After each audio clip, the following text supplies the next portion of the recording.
Duhanya 12 rakaat setiap pagi. Baca Qur'annya one day one juz, satu hari satu juz. Malamnya one night one juz, satu malam satu juz.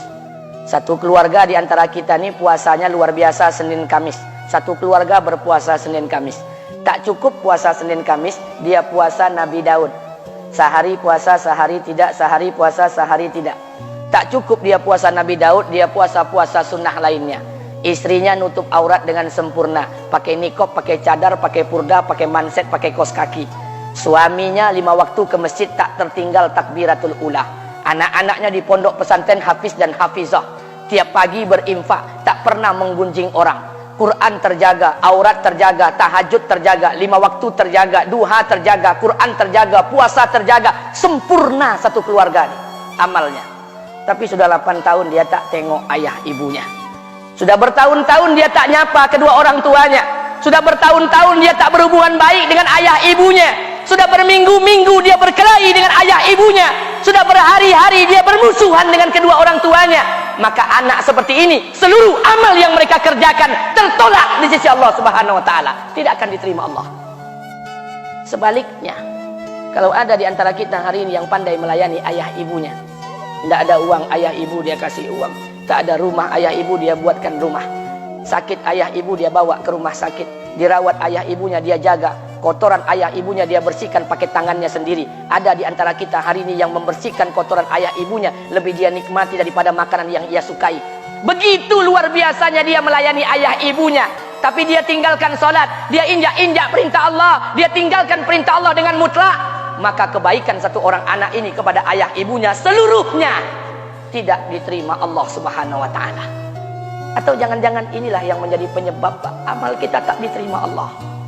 Atau jangan-jangan inilah yang menjadi penyebab amal kita tertolak di sisi Allah. Kita sholat juga, kita sujud juga, kita puasa juga, kita ngaji juga, kita dengarkan ceramah juga. Maka oleh karena itu, Pak, Bu, ayah kita tuh tinggal di kampung, ayah ibu tinggal di kampung sana. Terkadang ayah ibu kita tak sekolah, SD, SMP, SMA tak tamat. Dia sekolahkan kita SD, SMP, SMA, S1, S2, S3 dengan harapan hidup kita lebih baik daripada keadaan dia sekarang. Tapi apa yang membuat kita jarang untuk menjenguk mereka? Saya ingin sampaikan buat kita bersama. Ayah ibu kita tak tahu kita ni eselon 1, eselon 2, Pak. Ayah ibu kita tak tahu pangkat PNS kita 3A, 3B, 3C, 3D, 4A, 4B, 4C, 4D. Ayah ibu kita tak tahu kita ni public figure. Ayah ibu kita tak tahu dan tak mau tahu. Yang dia tahu kita ni anaknya. Ayah ibu kita tak tahu kita punya sawit berapa. Ayah ibu kita tak butuh mobil kita. Dia tak butuh rumah kita. Tapi yang dia butuhkan kita. Apa yang membuat kita jarang untuk menjenguk mereka? Tahun 2016 di Masjid Damai Langgeng, saya diundang ceramah di sana. Habis pulang ceramah, saya baca WA SMS. Ada seorang ustadz Pekanbaru kirimkan WA dengan saya. Saya baca 2 kali, air mata saya menetes. Kenapa? Karena WA itu berisi cerita satu orang ibu sedang menelpon anaknya. Ibunya nelpon anaknya. Assalamualaikum nak. Waalaikumsalam, kata anaknya. Kata ibunya, nak, sudah 1 bulan kau tak tengok ibu. Apa yang membuat engkau berhalangan, nak? Apakah kau sibuk dengan pekerjaanmu? Minggu yang kedua ibunya telepon lagi. Assalamualaikum nak, kata anaknya. Waalaikumsalam. Kata ibunya, nak, ibu dapat kabar apa engkau baru beli mobil baru. Apa betul nak? Kata anaknya, betul bu. Kata ibunya, alhamdulillah nak, ibu bangga kau pandai menyenangkan hati anak istrimu. Minggu yang ketiga ibunya telepon lagi. Assalamualaikum nak, kata anaknya. Waalaikumsalam. Kata ibunya, nak, ibu dapat kabar bahwa engkau baru beli rumah baru. Apa betul nak? Kata anaknya, betul bu. Kata ibunya, alhamdulillah nak, ibu senang kau bertanggung jawab dengan anak istrimu. Minggu yang keempat ibunya telepon lagi. Assalamualaikum nak. Waalaikumsalam. Kata ibunya, nak, tadi ibu pergi ke pasar, ibu jumpa temanmu di pasar. Kata temanmu di pasar, temanmu banyak bercerita tentang kamu. Kata temanmu tadi, kamu baru beli anak anjing seharga 40 juta dari negeri Belanda. Apa betul nak? Kata anaknya, betul. Kata ibunya, nak, dengarkan pesan ibu untuk terakhir kalinya. Apa pesan ibunya? Wahai anakku, engkau pelihara 1 ekor anjing.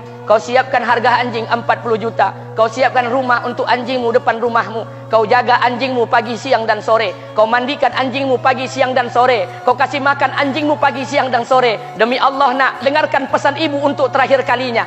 Apa kata ibunya? Demi Allah nak, demi Allah.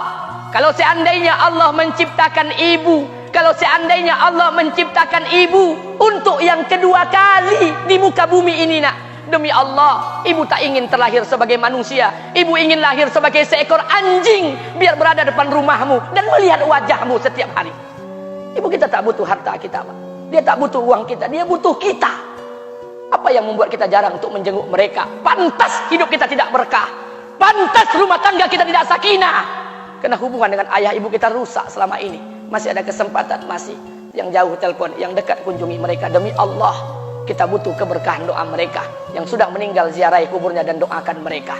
Imam As-Syafi'i berkata, apa kata Imam As-Syafi'i? Manusia zalim, manusia bodoh, kalian tak tahu apabila ayah dan ibu kalian mengangkat tangan di malam hari, dia berdoa kepada Allah untuk anaknya. Doanya cuma sekali, malamnya cuma sekali, hanya sekali saja doanya.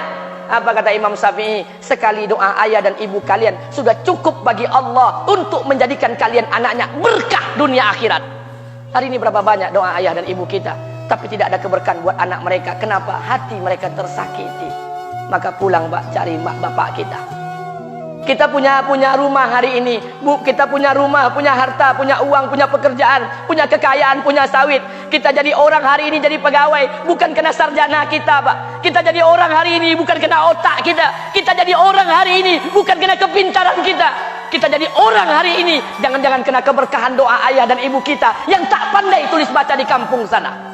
Cari mak bapak kita, Pak. Demi Allah, kita butuh keberkahan doa mereka. Apa guna di kehidupan dunia sementara Allah tidak ridho dengan kehidupan kita? Pantas amal kita tertolak di sisi Allah. Maka pulang ke rumah cari mak dan bapak kita yang masih hidup, duduk bersama mereka. Kalau seandainya kita tak bisa membahagiakan mereka, jangan pernah menyusahkan mereka. Kalau seandainya kita tak bisa membuat mereka tertawa, jangan pernah membuat mereka menangis. Demi Allah, kita hanya punya satu ayah kandung, kita hanya punya satu ibu kandung. Tidak akan ada ayah kandung yang kedua, tidak akan ada ibu kandung yang kedua. Harta kita cuma satu, ayah kita cuma satu, ibu kita cuma satu. Tidak akan ada ayah kandung yang kedua, tidak akan ada ibu kandung yang kedua. Pangkat jabatan bisa dicari, harta bisa diraih, kesempatan membahagiakan ayah dan ibu kita hanya sekali di kehidupan dunia ini, Pak. Pulanglah. Ketika mereka memanggil, tinggalkan istri, tinggalkan pekerjaan, tinggalkan semua proyek kita. Demi Allah, datangi mereka. Kata Nabi, sesaat kalian duduk bersama ayah dan ibu kalian akan mendatangkan keberkahan. Kenapa kalian tidak duduk bersama mereka? Jangan-jangan inilah yang menjadi penyebab amal-amal kita tertolak di sisi Allah.